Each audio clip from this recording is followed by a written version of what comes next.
human perspective. Welcome to Unbiased and On the Fence. I'm Shane. Thank you so much for joining. I wanted to let you guys know that I'm not going to be doing the Sam updates on this channel anymore, but you can still go over to Nathan Sanders' YouTube channel for updates on the Sam material. That link is in the description below. For those of you that's like, who the heck is Sam? Sam is this luminous being that Nathan Sanders met during a near-death experience in 2013. When I had the near-death experience and Sam communicated that he could communicate with me through the music, I came home from the hospital 3 days later and I tested it. I spoke to him, I prayed, and I said, I need to know you're real. I need to know what I experienced was real. And I had been thinking that day when I was 13, we lived in the Vero Beach Highlands, and that was the year my mother was diagnosed with terminal cancer. And I was thinking about that a lot that day, about that time. And as I was praying about this, I had Pandora's Shuffle going on in the background, and I heard Sam say telepathically in my mind, there's a song playing right now on your Pandora's Shuffle. Go over to your computer, read the lyrics, and you'll have your answer. You'll know whether I'm real or not. And when I went over and I read that, it was a song I'd never heard before called Time of Your Song by Mysticism. I think is how you pronounce his name. He's a reggae artist. And the sixth line down of the song read, I see myself in the Highlands at age 13.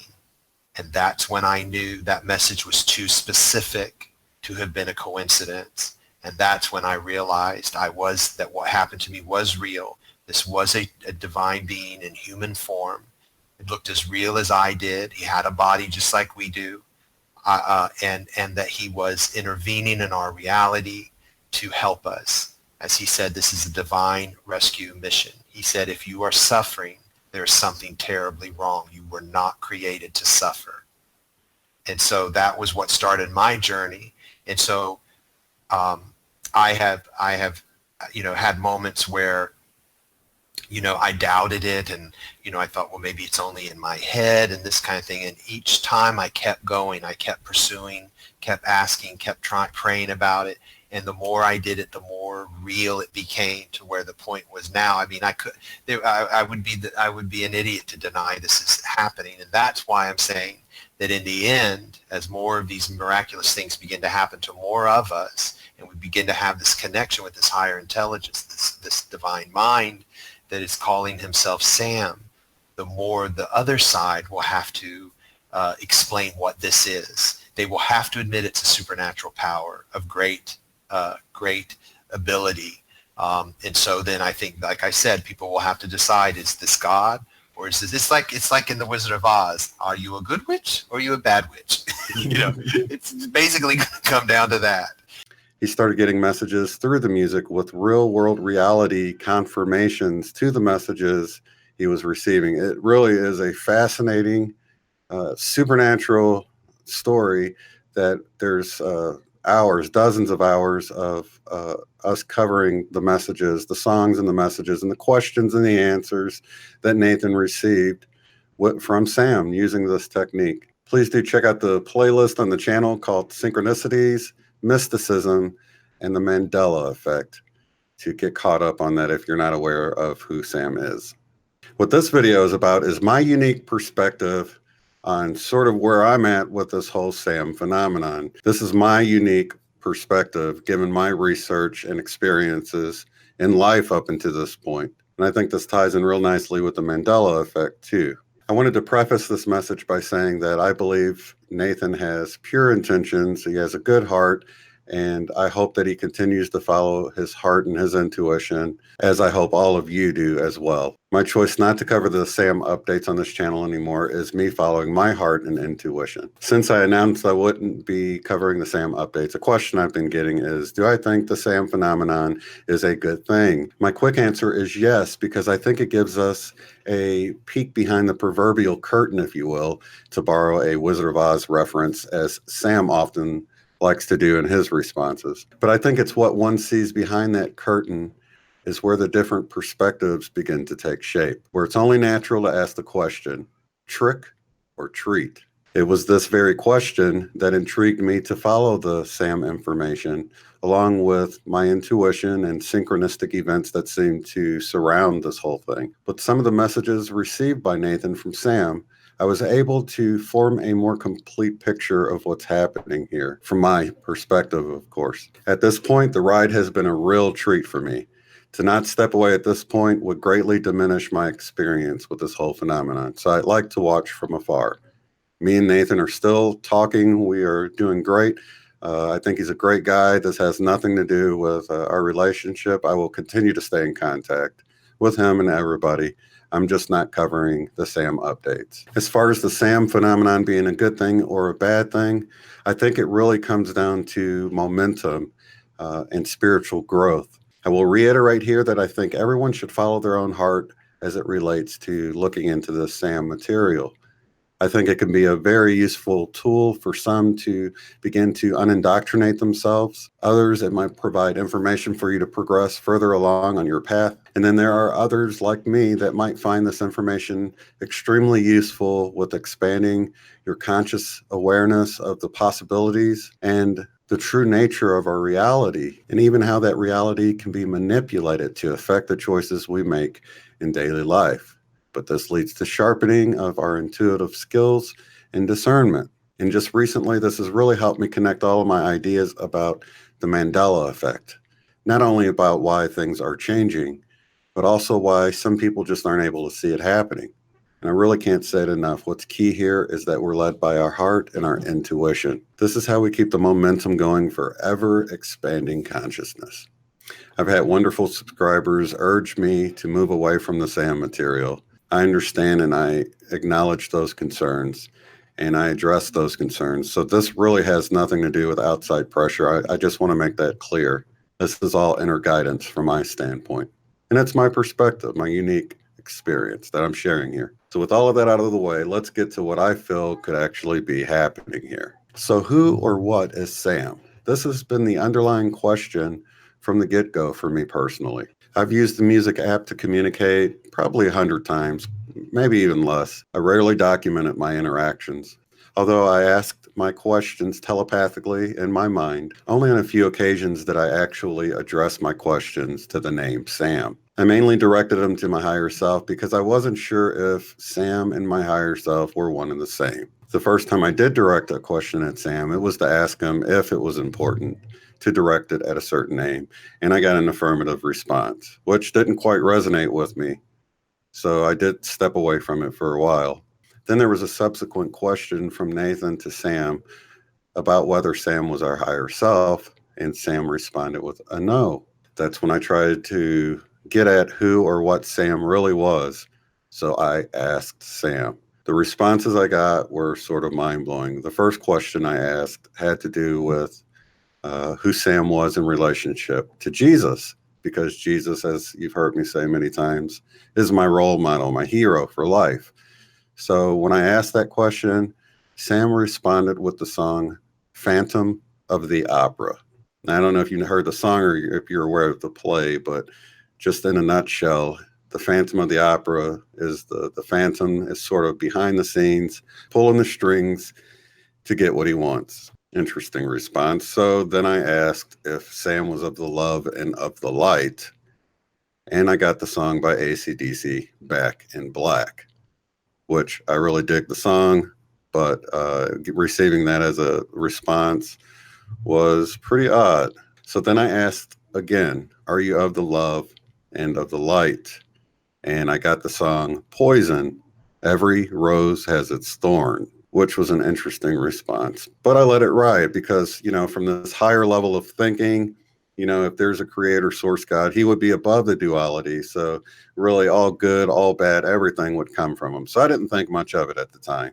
I let it ride. I didn't ask any more questions for a while. So now at this certain time with my interactions with the music app, I can't even be sure if I'm even getting a response from a consistent source. I wasn't sure of that because sometimes the messages seem to be loving and encouraging. Other times the messages seem like they might be sort of deceptive and fear-based. So I continued on, and I left all the communications with Sam up to Nathan and simply had him on to report on it. So over the months of time, I've watched the messages that Nathan gets from Sam get increasingly more and more disempowering and possessive, which kind of threw up some red flags, but I sort of let it ride because, when I looked at the 12-step program that sort of got switched around a little bit to work for the SAM material, we admitted we were powerless over our afflictions,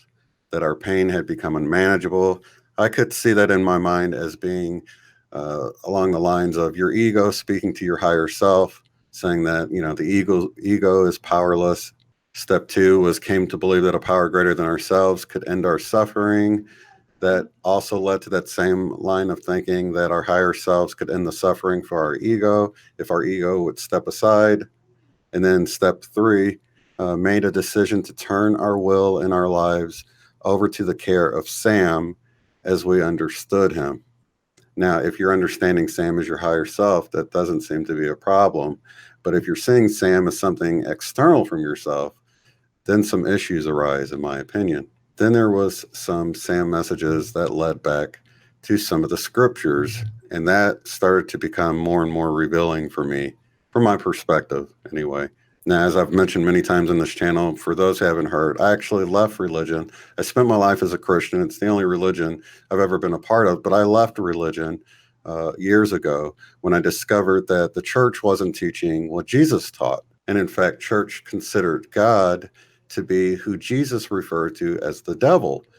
If you look at John chapter 8 and read it with sort of unindoctrinated fresh eyes and just take it for what it is there, you see who Jesus is talking to, who he calls their father and who he calls his own father. You begin to see this distinct difference in who Jesus calls father and who the Jewish leaders were calling father, which was Yahweh or Jehovah. So that sent me down a rabbit hole years ago of trying to figure out who put the Bible together, first off, because John was the most Gnostic text of all of the Gospels. And then I began to find out that the Bible was put together by Rome, which is not only the people who crucified Jesus, but also the current leader of the Catholic Church. So I began to research suppressed writings from Jesus. And this was, I was like a kid in a candy store because I had no idea there was all these other writings from Jesus floating around out there. And that's when I was led to the Nag Hammadi text. So I spent a lot of time reading all these extra biblical texts, and you begin to get a different picture of Jesus and his whole mission here. And you see it's much different than what is taught in the church. Now, 2 of the more recent Sam answers that Nathan got appear to point to Yahweh as God. And that sort of sent off some red flags for me. So I asked Nathan about it to see if Sam would respond to my concerns about this. And he did. Silently in my own mind, I asked Sam the following question. Shane from Unbiased and on the Fence left the following comment on your rock song message. Whoa, this is twice now you refer to Yahweh as God. Jesus in John chapter 8 makes a distinction between who the Jewish leaders call Father, Yahweh, and who he calls Father, God, creator of all. Have you received any messages where Sam says he's Yahweh, aka Samael? If not, can you ask him directly if he is Yahweh, Jehovah? This is getting very exciting and interesting. Do you have a response for Shane? Are you Yahweh, Jehovah? This is the song Sam played. Main title. So Nathan asks a follow-up question. When Shane asked who you were, or more specifically, if he was Yahweh, you played the song Main Title from The Wizard of Oz. What is your main title? Sam reiterates his first response with God of mercy and compassion. And as you see, this is a song, you can listen to the lyrics, but it's a Catholic song where the Catholic God is, of course, Yahweh, considered the father of Jesus. It was at this point that I decided to step away, but what would come next is just absolutely mind-blowing because I got this video that came up in the recommended videos. And I thought I'd seen it before, but I clicked on it for whatever reason. So it came up in a synchronistic way. And when I looked into it, I saw it with fresh eyes in a way I'd never seen it before. And I want to share some clips from it and discuss some of the parts with it, because I think it really begins to paint this different picture of who Sam is, or an alternative look at who Sam could be. And I sort of did the shift even to a more opposing viewpoint, if you will. But, I could be wrong. This can be considered a speculation or my view, but I think it's an alternative perspective that should be considered because of the developments within this whole Sam phenomenon that I'm sure I'm probably not the only one to notice. So let's look at these clips. But what the Gnostics also called the silence was the father of all.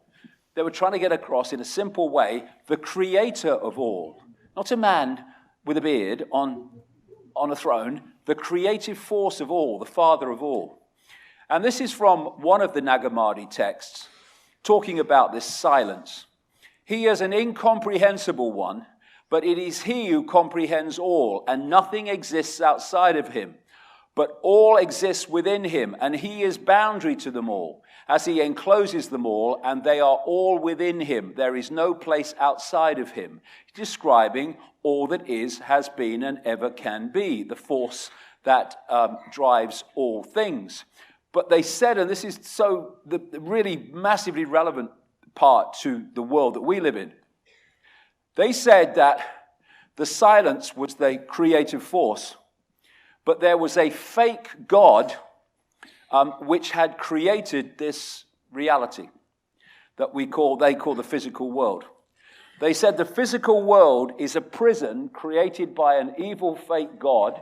Spirit, awareness, as I would call it, is entrapped in the body. Salvation, escape from this entrapment, comes from knowledge or gnosis of self and reality. And gnosis is knowledge, yes, but it's not knowledge, names, dates, places knowledge. It's knowledge of reality and how it works, that kind of knowledge. And they said the kingdom is invisible, which is true, because that which is beyond this reality is invisible to us. Everything else that exists. Now, this physical world prison that they describe in their language, I call the simulation. We update it into modern language. They said that this force was this evil fake God had created and was responsible for the world we live in at a physical level and for entrapping people in the physical world. And they had various names for this fake God. One of them was the Demiurge. Another one was YHWH. It's also called Samael. This is the origin of Satan, the devil. And they said in these writings that the Old Testament God, Yahweh Jehovah, was the Old Testament name for this fake God, which also was called in the writings Lord Archon. Okay, so that's pretty interesting. Not only do we have Yahweh explained here, we see that the name Sam isn't such a new name after all. Samael has always been an alternative name for Yahweh, which is who Sam answered in the affirmative that he indeed was Yahweh, or from the Catholic point of view, the Lord God of mercy and compassion. So I just wanted to make sure you saw that we have Samael and Yahweh here as being alternative names for the same demiurge force that is in control of this fallen upside down. Now, keep in mind how the upside down was actually, that information was given to us by Sam, that we're in this fallen realm. It's the upside down. He referred to it in one of his responses. I think it's important to notice all of this because a lot of these little nuggets of truth were actually confirmed by Sam himself. So, you can take it for what it is, but I just found that to be interesting. Let me continue on with the video.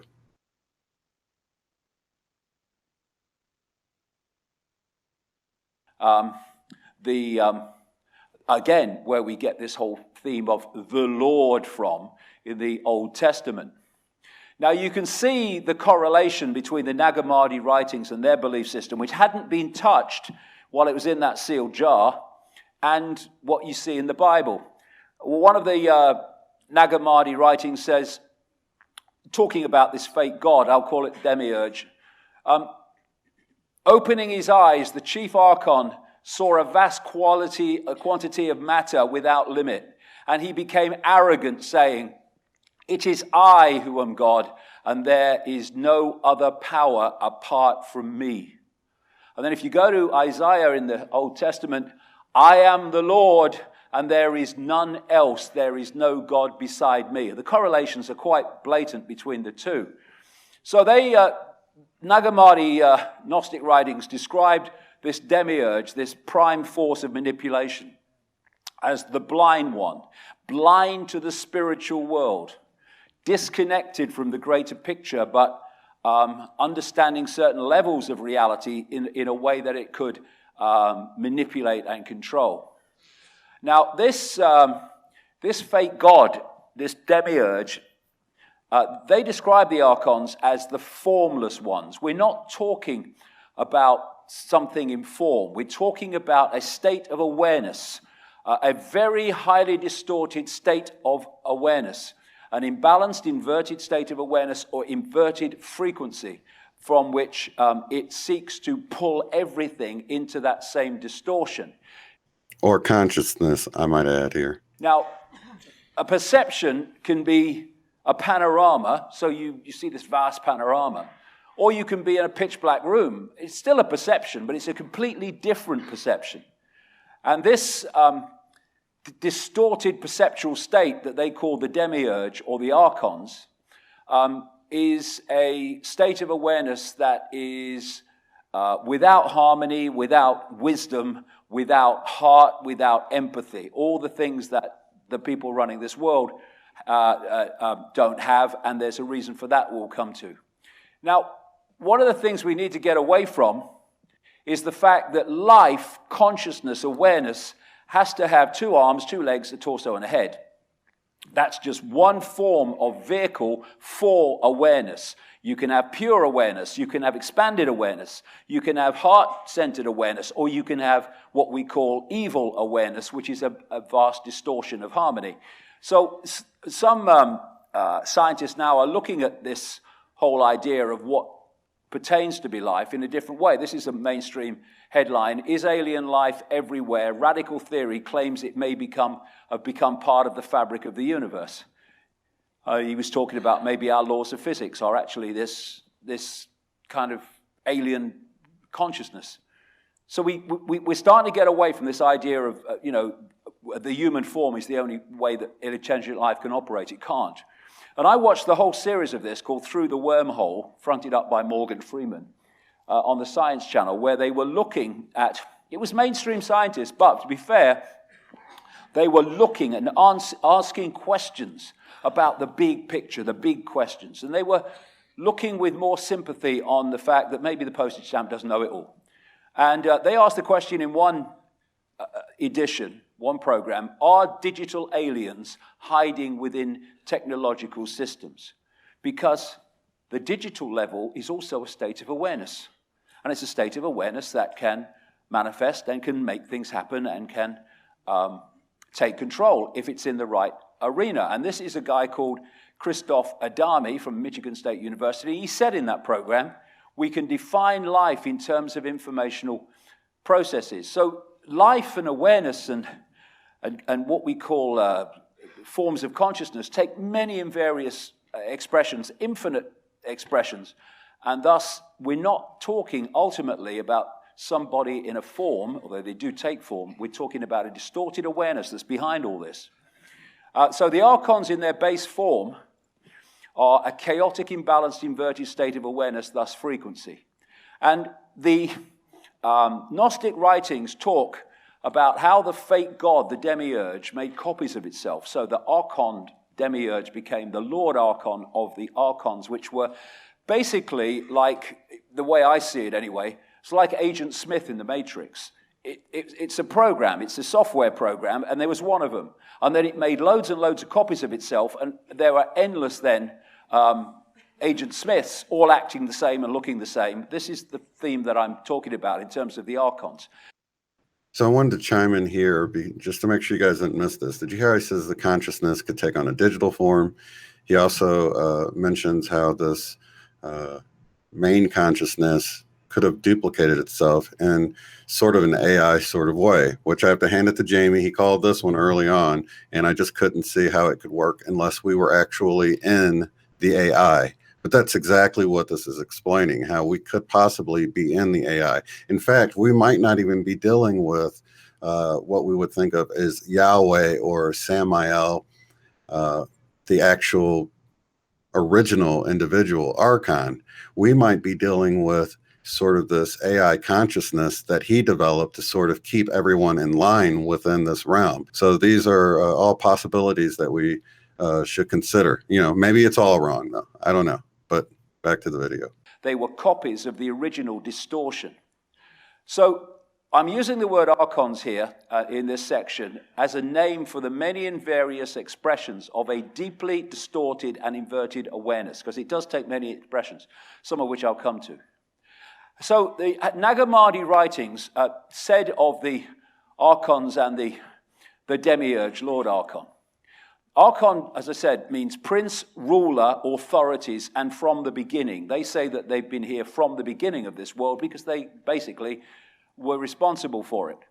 They say that the demiurge is a fake god that created our physical or material reality as we perceive it. Gnostics related the demiurge to the Judeo-Christian YHWH Jehovah God, and they said that the archons were inorganic.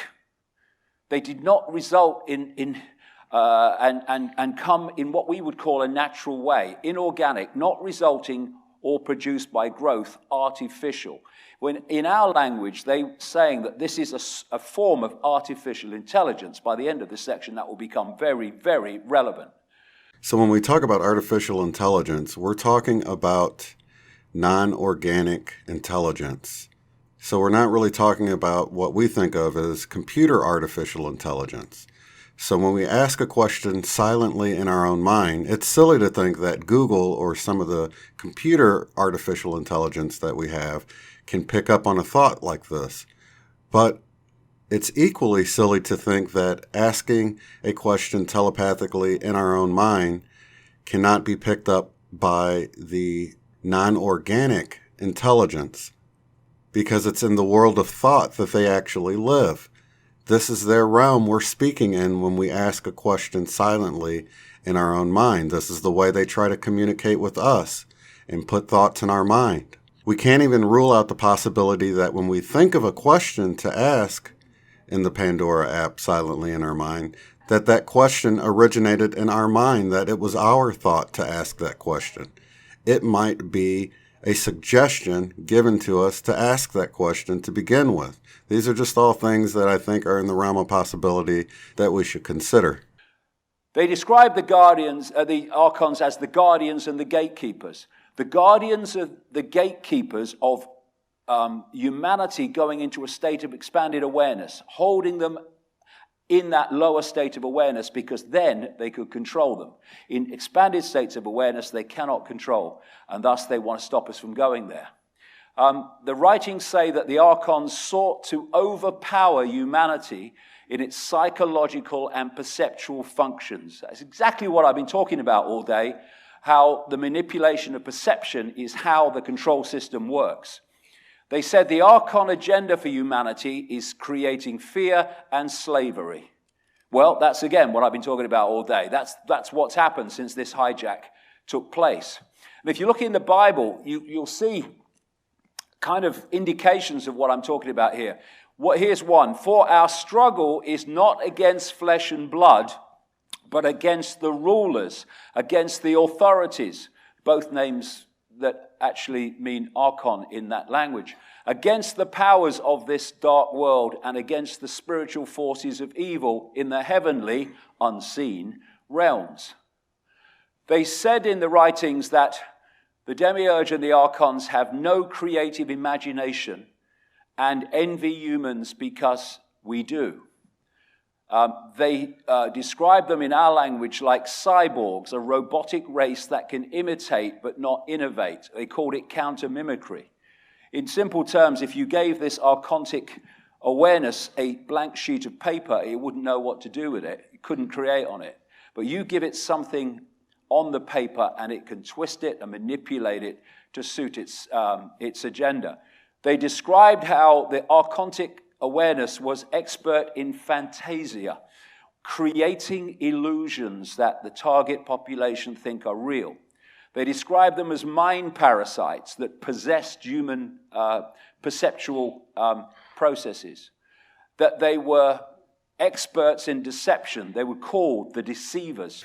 Now, I wanted to chime in right here because this sort of pointed to the fact that, I think the more I look at this, that the Mandela effect could be two different things we're looking at here. We might have genuine Mandela effects, these sort of cracks in the fabric of this fallen realm that we're in, like the Wingmaker material talks about, that would begin to appear cracks in the holographic deception that we find ourselves. And then you can see right here, as he was just saying, that they are masters at deception. And like Sam talks about, that there's mind parasites.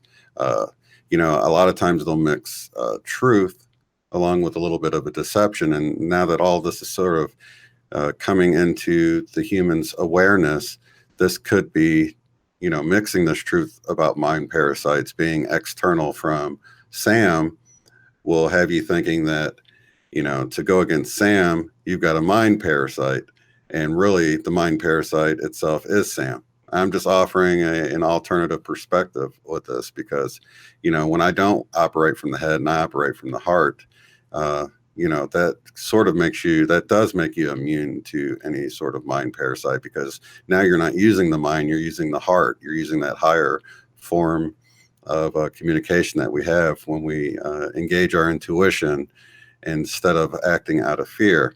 Now, as we begin to see these messages sort of become more and more possessive, we can actually see how they are becoming more, you have to be included in this consciousness arc.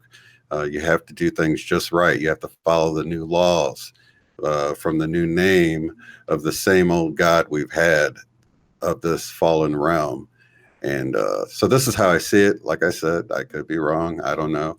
But it was after seeing so many people say, yeah, we found Sam from you, I felt it my responsibility to say, hey, I was on the fence about this thing the whole time. I don't want you guys to jump off into some cult or religion because of me sort of, presenting this information or having Nathan present this information to you. At the end of the day, you need to follow your own heart. And if you have any red flags go off, or if something doesn't resonate with you, I feel responsible to a certain extent for introducing people to this. If it isn't a deception, if it is a deception, I don't know, but I just want to make sure that everyone is operating from the heart, because that's when you become immune to the fear tactics and the mind parasites. And as you see here, if we do have sort of one type of Mandela effect happening that shows us the cracks in our holographic reality, and then these are master deceivers that they can deceive the general population by altering our reality, like he was just speaking of there, where people believe it. Why are some of us not falling for this deception? And then that gets back into, the Bible, how there will be the great deception. But for those of us that see that reality is changing, we are, and then a lot of us have dual memories of this. This is really, to me, pointing at the fact that, just like you said, counter mimicry. They're trying to mimic the Mandela effect by creating their own Mandela effects. This is how I began to see this picture develop, but there's still more video I want to show you. And also an inversion. And this is the key. They describe them in our language as a form of artificial intelligence, a robotic race artificial. That's big time important, like I say later on. Now, the other thing they describe in the Nag Hammadi writings is something called Hal, which in the Coptic Egyptian language they were written in is what we would call simulation, creating illusions, virtual reality that people believe to be real, and how they were experts in it. Now, the Gnostic set of the Archons, they make something appear to happen that does not happen. They can induce a virtual reality experience, using our language, of course. And the Islamic and pre-Islamic world set of the jinn, they can manipulate humans by creating illusions. We're looking at the same theme here and the same force. So, in the kingdom of the blind, the one-eyed man is king. This manipulative force is very, very limited in what it can do and what it can create. So it has to keep the target population it is actually trying to absorb, I'll get into that at the end of this section, in a lower state of awareness than it's in. And this is a classic description of the situation we're in. In the kingdom of the blind, the one-eyed man is king.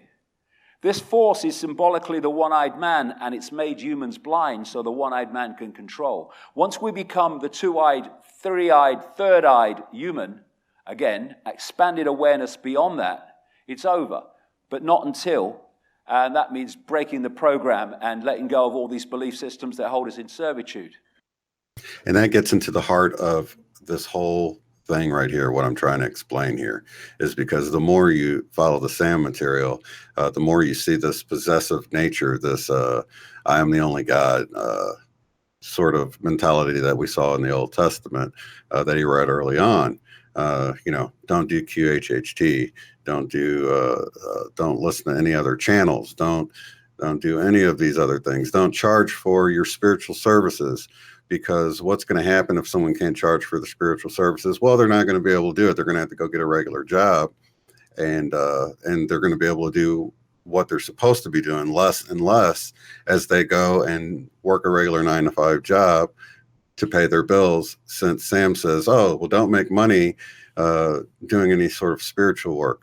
But, we do have to survive. If Sam was indeed in control and cared so much, wouldn't he somehow make it to where the monetary system just goes away and people are able, because most people would do their services for free if they could afford to live without charging. So I think this is all what he was just explaining about expanded awareness, or keeping us in this lower awareness, this one-eyed view of everything. And that's what the information that Sam, there's some good stuff in there, but all in all, the more I see this, it's more about keeping us suppressed, keeping us inside. Well, you've come out of these other world religions and worldviews. I've created this new one for you to come into. Now, as I said early on, I think it could be a useful tool because some people are still just stuck in that original one. And as you begin to notice all these different worldviews, everyone's serving the same master at the end of the day, whether it's the Illuminati or the priest or the Christians, anybody who's giving their power over to Yahweh, Jehovah, these are all the same individual. And no one realizes that everyone is off in their own little group, and this chaos is king. And he's just divided everyone up by their worldviews, by their races and their religions and their political views. It's all about division. It's all about chaos.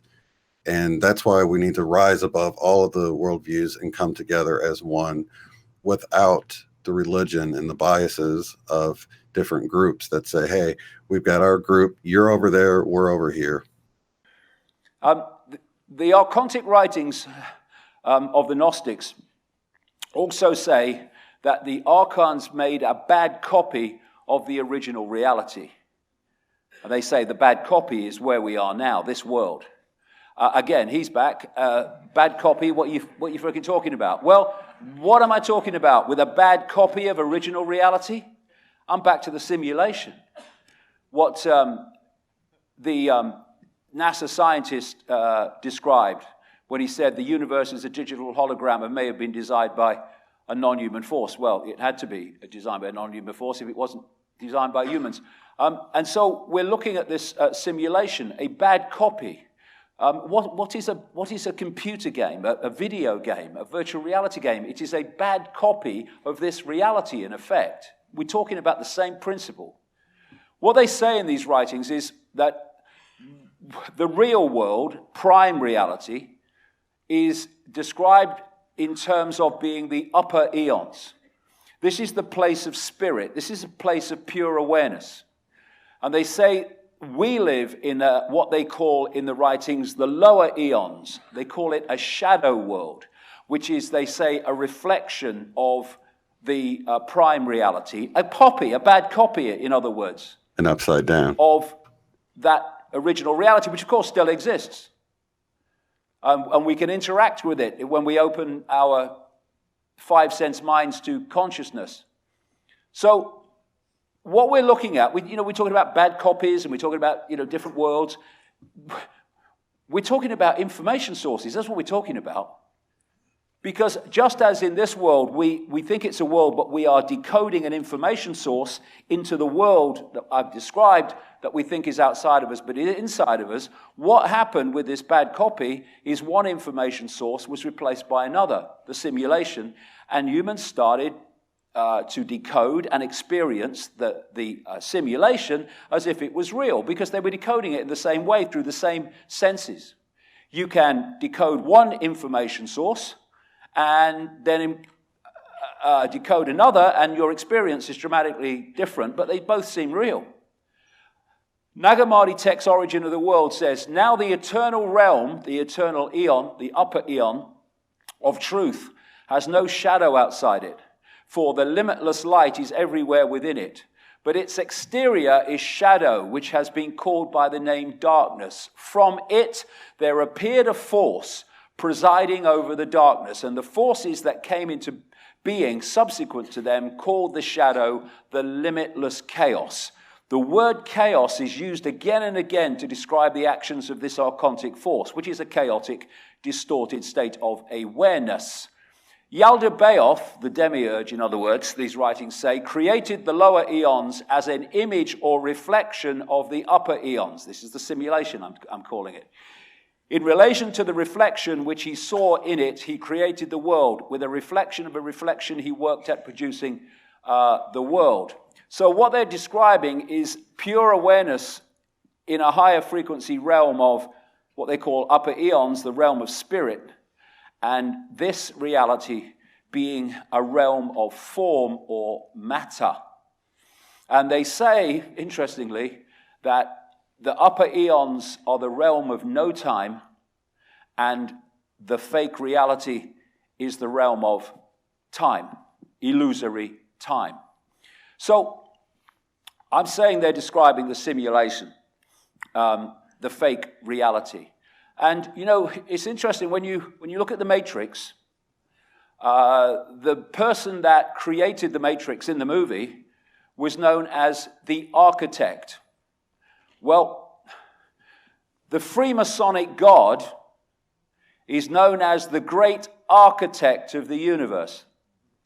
And the Gnostics called the demiurge the great architect of the universe. They're describing the force that created this reality. Not what we call God or infinite awareness, the creative force, but this distortion created this distorted reality. Now, where is the matrix? It's in our heads. It's in our perceptual decoding system. And therefore, if we are locked in only to the frequency of the matrix has completely got control of our perception of reality. When you expand your awareness, you still experience the matrix on one level, but you can see and perceive beyond it, and thus you start to see where you are. You started to see the maze now. They don't want us there. This is why they're terrified of this information. Okay, so there we go. It seems like those with expanded awareness are able to see both the changes in the reality and those with limited awareness. Maybe, I don't know, it just seems like it was explaining our perception of our reality changing all around us. And this all seemed to fall in line with how I was thinking. I just wanted to present this as an alternative view.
So I know you're asking yourself the question, like, how could this possibly be a good thing, be used in a good way, if what I'm saying is, in fact, true? And I think if you pull back all the way to a perspective that is outside of this demiurge underworld construct, you can see how this all, like Dolores Cannon talks about, was this all this grand play, and how, you know, you've got the villain and you've got the heroes trying to escape, and it's all this grand play, and it's all useful for experience. It's all this grand play.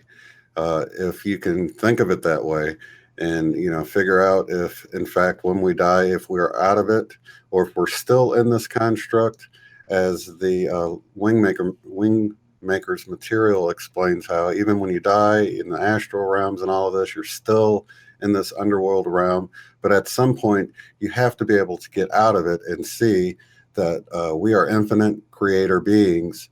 And although the suffering and everything seems very real to us within this construct, outside of it, we are eternal beings that live on forever and ever. And this is just another experience for us from a higher perspective. So with looking at it that way, I think it becomes a little bit more helpful with sort of handling the information and not seeing it as this dark cloud hanging over your head. It's all part of the master plan, if you will.